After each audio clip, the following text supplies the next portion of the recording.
Aujourd'hui, rendez-vous au cœur de Taninges pour découvrir le métier de carillonneur. Et pour cela, je vais rencontrer Jean-Bernard Lemoine, qui est le conservateur du musée du carillon et de l'harmonium, ici à Taninges.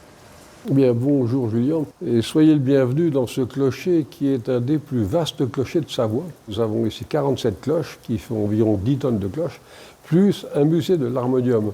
En direction le premier étage où on va retrouver une exposition avec différentes histoires justement sur les carillonneurs.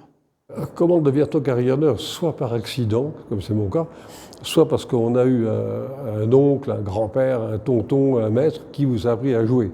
C'est ce qui se passe dans le Nord, au pays des ch'tis, très souvent en fait. Là, dans la région sud de la France, ce n'est pas le cas.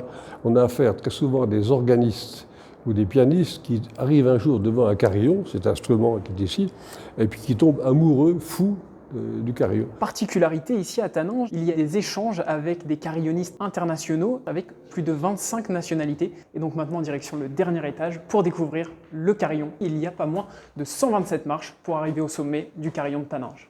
Nous sommes dans la salle de concert du carillon, qu'on appellerait dans notre jargon salle du clavier ou chambre du clavier. Mais alors justement, comment ça marche un carillon?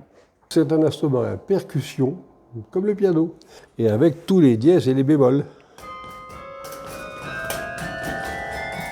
Jean-Bernard, si vous aviez un conseil à me donner pour que je joue du carillon, ce serait lequel? Il faut être sportif, parce qu'un carillon n'est pas au ras des pâquerettes, mais il est dans les hauteurs. Il faut aimer monter des escaliers, ça entretient la forme. Il faut savoir lire une partition de musique, ça c'est impératif. Si on ne sait pas lire, c'est pas la peine. Après ce bon conseil, il n'y a plus qu'à essayer, c'est parti.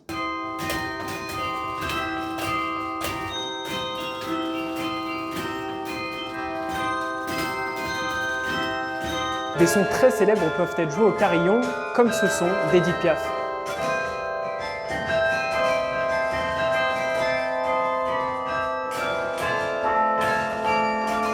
Nous sommes ici donc tout en haut où se trouvent les cloches du carillon. Nous sommes à plus de 50 mètres d'eau. Il faut savoir que le carillon de Taninges est le plus haut en altitude de toutes les Alpes, car il est perché à plus de 700 mètres d'altitude. L'ensemble des cloches fait à peu près 10 tonnes et la plus ancienne date de 1760.